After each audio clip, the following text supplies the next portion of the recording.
the United Kingdom. Local time in London is just gone 6:15 in the morning on the 1st of February, Wednesday.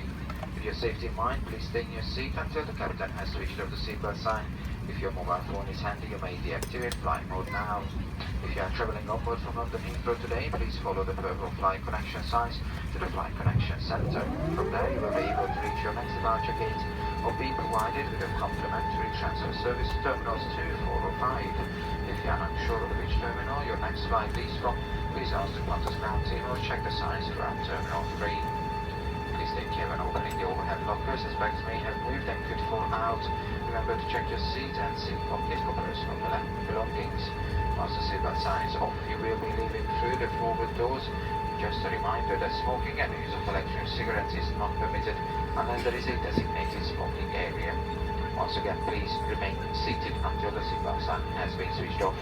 On behalf of the Qantas team and One World, I would like to thank you for flying with us. If you are visiting London, we hope you enjoy your stay. And of course, for those returning, welcome home.